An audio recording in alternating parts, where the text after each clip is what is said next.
Morning folks, this is Duncan from overlandrider.com.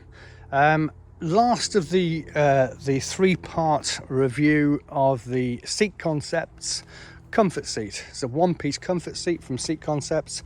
And basically this part here really, I mean I've said it all in the previous two parts about this seat, so read them through. This really is just about how it's now performed for a few months. I planned on doing this video in July, but quite a few things got in the way of doing it. But on the other hand, it's allowed me to ride a bit more with this seat, so I've now got even more experience than I would have done mid-July. And I can say now that I've put quite a few hundred miles on this seat, and it's been superb. I mean, it really has been superb.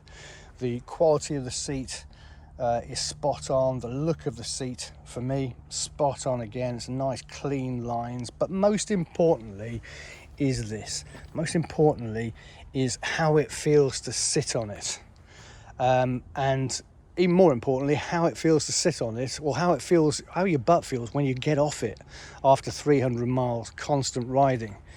And that's where this seat comes into its own. I think when you first buy the seat and you sit on it, you know, in the garage or stationary, or even just ride a couple of miles around the town, you're not going to get any idea of what this seat does, and you're probably a bit underwhelmed. You're probably going, well, is it that fantastically comfortable? Well, no, it's not an armchair. This is a motorcycle seat.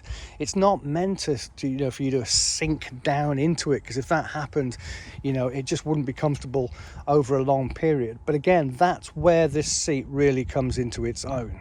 It's when you've done 250, 350 miles constantly without getting off the bike.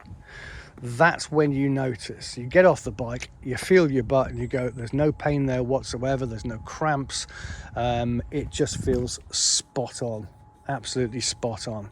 And that's what this is all about. Now, the one thing which I would say, there's mixed reviews on this seat, and I think one of the problems is that people go to the website and it's maybe not obvious enough that what you really need to do is let Seat Concepts know exactly what your weight is, what your naked weight is, what your size is, what your height is, what's your overall weight with motorcycle clothes on. And they then put the correct kind of foam into the seat which will best accommodate both your weight and size and what it is you want out of the seat. Now, I spoke to the guys at Seat Concepts. I gave them a call and also put the details in an email, and they asked me specifically for that information. Duncan, what are you going to use this seat for? And I said, we're going to use it basically for touring is really what it's going to be done. We're going to be doing long trips. We're going to be doing 300 miles, 500 miles, 800 miles at a time.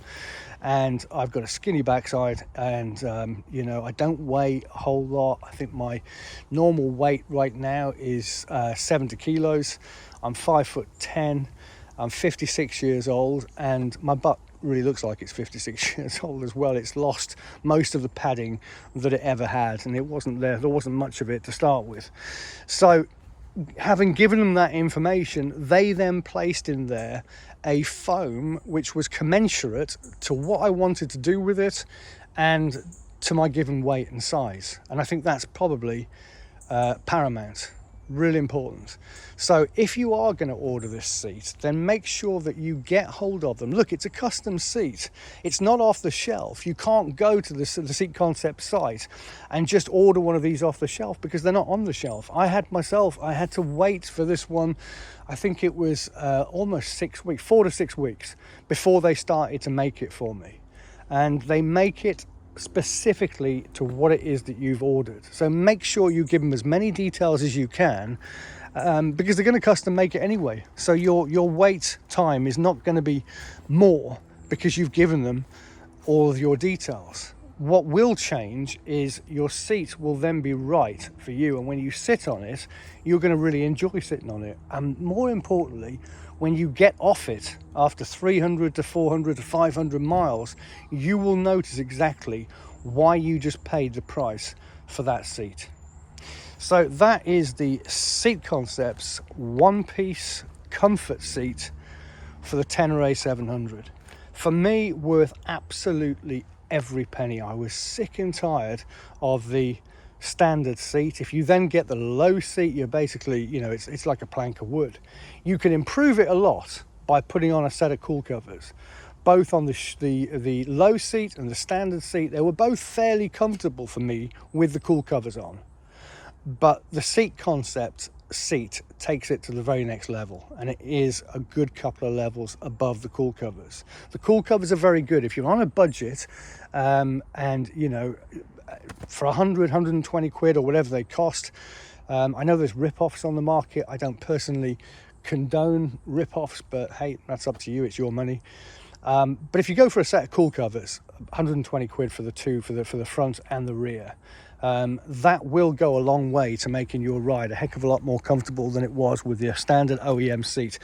But if you are going to do long touring, which I do, and if you're going to be on that saddle a lot, you know, look, it's a little bit like buying a bed.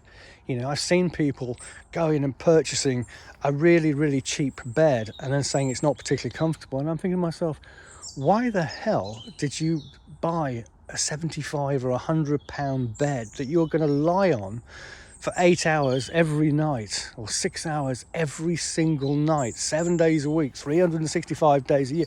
Look, it's the same with a seat. If you're riding your bike a lot and you want it to be comfortable, then one of the things which you need to invest in is a seat. There may be some people out there with iron arses that you know, that can take the standard seat and think it's comfortable. Great. If that's you, perfect. Don't bother with this. If that's not you though, if you, like me, start finding the standard seat very uncomfortable after 30 to 50 miles, then this will be your answer. Okay, so this is Duncan from overlandrider.com, and thanks for watching.